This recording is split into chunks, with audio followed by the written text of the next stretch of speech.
ఫిబ్రవరి 21వ తారీఖున శ్రీమతి లతా గారి ఆధ్వర్యంలో గిరినార్ మహాయాత్ర వివరాల కోసం సంప్రదించండి. నమస్తే, వెల్కమ్ టు సుమన్ టీవీ. నేను పద్మిని. ప్రస్తుతంతో పాటు ప్రముఖ ఆధ్యాత్మికవేత్త, వాస్తు జ్యోతిష పండితులు కేఎస్ఆర్ గారు మనతో పాటు ఉన్నారు. మాట్లాడదాం సార్. నమస్తే సార్. నమస్తే.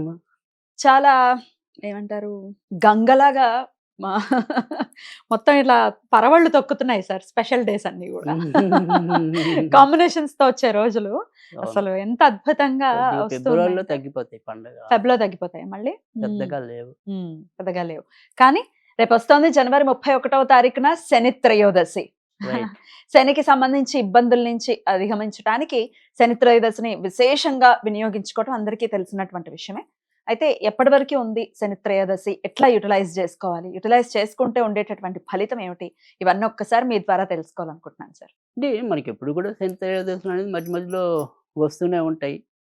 ఇది ఇప్పుడు మనకేమో ఉదయం పూట వచ్చింది ఈ శని త్రయోదశి అనేది. అంటే జనవరి 31 ఉదయం 8:21, లేదా కొంతమంది లెక్కల ప్రకారం 8:40 అనుకోండి యావరేజ్గా.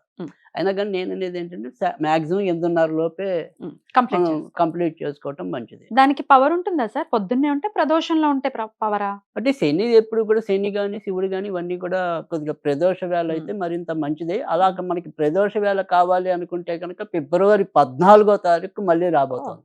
సో అది ప్రదోషానికి ఉంటుంది. అంటే ఇంచుమించుగా మధ్యాహ్నం 4 దాటిన తర్వాతే మనకి త్రయోదశి రావటం అనేది ఉంది. సో అందుకని ఒకవేళ ఇప్పుడు చేసేవాళ్ళు ఇప్పుడు చేసుకోలేకపోయే వాళ్ళు అప్పుడు మళ్ళీ చేసుకోవచ్చు. లేదా ఇప్పుడు చేస్తామండి అప్పుడు చేస్తామండి అన్నా కూడా ఖచ్చితంగా చేసుకోండి. శని అనేది మనకి ఎప్పుడు కూడా అవసరమే కదా. ఆల్మోస్ట్ ఆల్ ఇప్పుడు ప్రస్తుతం అయితే కనుక ఆయన సొంత నక్షత్రంలో ఉన్నాడు, ఉత్తరాభద్ర నక్షత్రంలో ఉన్నాడు. సో ఉత్తరాభద్ర నక్షత్రంలో ఉన్నప్పుడు అశ్విని, మక, మూల నక్షత్రాల వాళ్ళకి మిత్రతారలో పయనిస్తున్నాడు కాబట్టి కొత్త మిత్రతాలు పెరుగుతాయి.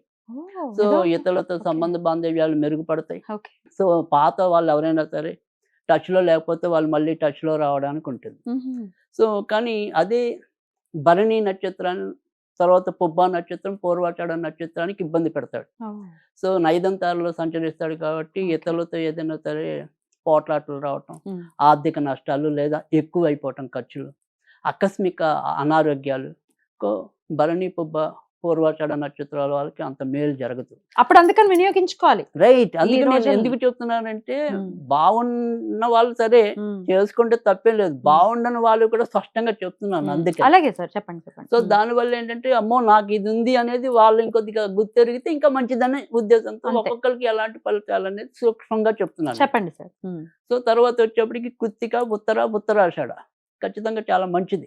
సాధన తారలో పయనించడం అనేది ఉంటుంది కాబట్టి కొత్తవి ఏదైనా సరే సాధించాలి అనుకున్నప్పటికీ, ముఖ్యంగా విద్యార్థులు లాంటి వాళ్ళు ఏదైనా సరే కాంపిటేటివ్ ఎగ్జామ్స్ కానీ ఇట్లా ఉద్యోగ ప్రయత్నాలు కానీ అలాంటి వాటిలో ఉంటే కనుక ఖచ్చితంగా సక్సెస్ రేట్ ఎక్కువ ఉండడానికి అవకాశం ఉంటుంది. తర్వాత రోహిణి, తర్వాత హస్త, శ్రవణం వీళ్ళకి ప్రత్యతారలో పయనిస్తాడు కాబట్టి ఇతరులతో విరోధాలు రావడానికి, ఇంట్లో బంధుమిత్రాదులతో ఏవో రకమైన మనస్పర్ధలు, వారి వల్ల ఏమైనా సరే మానసిక చింత ఇలాంటివి పెరగడానికి అవకాశం ఉంటుంది.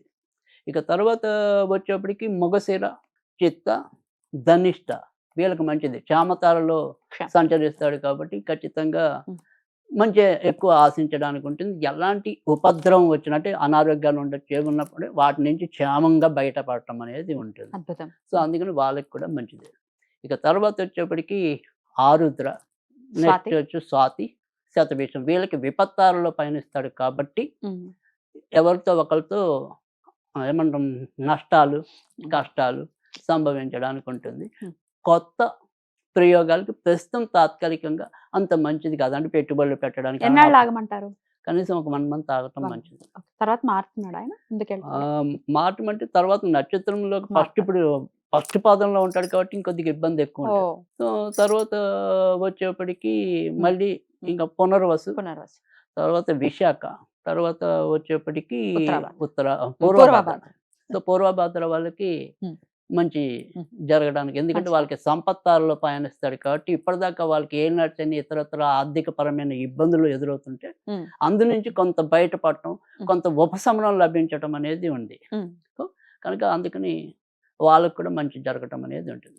కానీ పుష్యమి, అనురాధ ఉత్తరభద్ర జన్మతార కాబట్టి శారీరక కష్టం అనేది పెరుగుతుంది. ఓకే. సో ఏ పనైనా సరే సులభంగా పూర్తి కాకపోవటం, Hmm. కొద్దిగా పని చేస్తేనే అలసిపోయినట్టు ఉండటం, సో శారీరకంగా కొంత ఇబ్బందులు అనేది వాళ్ళకి పెరగటం అనేది ఉంది. సో అందుకని ఎక్కువ శాతం మనకి కాస్త కోస్త బాగున్నది కొద్దిగా ఉత్తరాషాఢ, తర్వాత వచ్చేప్పటికి పునర్వసు, విశాఖ, పూర్వభద్ర, తర్వాత వచ్చేప్పటికి మనకి శ్యామ తార అంటే ఇప్పుడు చిత్త, మొగశిర, తర్వాత ధనిష్ట.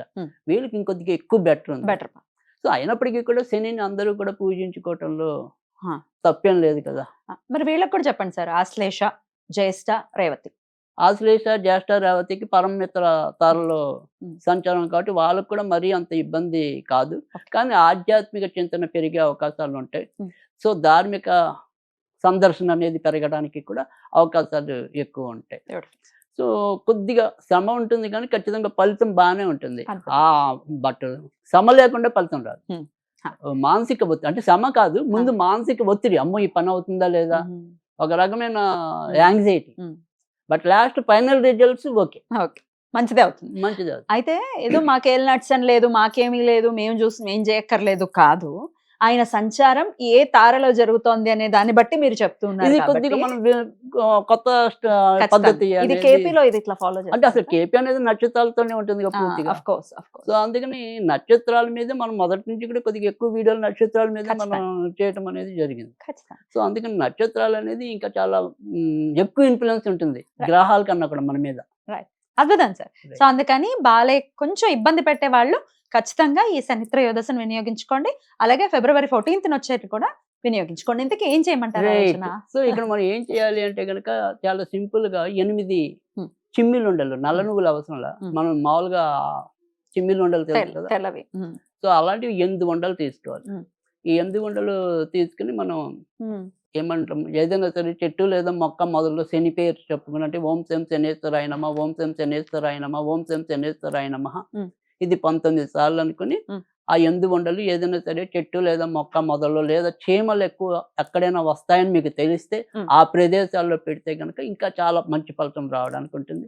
అంతకంటే ఏం అవసరం లేదు. అలాగే ఒకవేళ ఇన్ కేస్ కొంతమందికి కాకులు వచ్చే అవకాశాలు ఉంటాయి. కాకులు వస్తే కనుక చాలా అద్భుతమైన రెమెడీ ఏంటంటే, కొద్దిగా కాకులు తినే పదార్థాల మీద నువ్వుల నూనె, ఒక చుక్క 2 చుక్కలు వాటి మీద నువ్వుల నూనె వేసి కాకులకు పెడితే ఖచ్చితంగా చాలా మంచి ఫలితం ఉంటుంది. అయితే ఈ తెల్లన్నం మామూలు అన్నం వండేసి దానికి నువ్వుల నూనె కొంచెం కలిపేసి పెట్టేయచ్చు కదా సార్, అన్నం తింటాయి కదా. అన్నం పెట్టినప్పుడు ఏంటంటే ఎప్పుడు కూడా ఒకటి గుర్తుంచుకోవాలి, కాకులకి పెట్టేప్పుడు అన్నము మెతుకుగా ఉండాలి, పెడచలా ఉండకూడదు. పెడచలా అనేది ఓన్లీ మనం తద్దినాలు. అవును. సో అందుకని మెతుకులుగా పెట్టాలి. జస్ట్ అలా ఇట్లా అనేస్తే పడతాయి కదా, అంతేగాని ఇలా ముద్దలాగా పెడతలాగా పెట్టకూడదు. అదొక్కటి గుర్తుంచుకుంటే చాలు. అద్భుతం సార్. అదర్వైజ్ కాకులు వేరే ఏం తింటాయి అంటే ఇప్పుడు గారెలు ఉంటాయి, గారెలు చాలా మంచిది. గారెలు చిన్న మొక్కలు, కాకులు తినను ఏమి ఉండవు జనరల్ గా. సో అన్ని తింటాయి. మరి గారెలు అయితే నువ్వుల నూనెలోనే వేయించేస్తే అయిపోతుంది. సో అందుకని అది కూడా మంచి రెమెడీ. Right sir. సో అలాంటి అందుకే కాకులు ఉన్న వాళ్ళకి ఇంకా బాగా పనిచేస్తారు. రైట్, అద్భుతం సార్. సో ఈ టైం ని అట్లా యూటిలైజ్ చేసుకోవాలి. అయితే ఈ రోజు అలాగే Feb 14th కూడా. రైట్, బ్యూటిఫుల్ సార్, చాలా అద్భుతంగా మాకు తెలియజేస్తారు. అయితే ఒకవేళ మనం ఏంటంటే ఈ శనికి సంబంధించినంత వరకు ఇలా ఏదైనా సరే పూజలు లేదా మంత్రాలు అనుకుంటే కనుక స్విచ్ వర్డ్ అనేది, స్విచ్ వర్డ్స్ చదువుకున్న శనికి ఉపయోగపడుతుంది. అంటే ఈ స్విచ్ వర్డ్ అనేది ఏదైతే ఉంటుందో అది బ్యాచ్ ఫ్లవర్ రెమెడీ అంటాం. సో అది విల్లో అంటే గన్నేర్ అంటే విల్లో అనుకుంటే అది కూడా మనం జనరల్ గా ఎప్పుడు చెప్పేది 54 లేదా 108.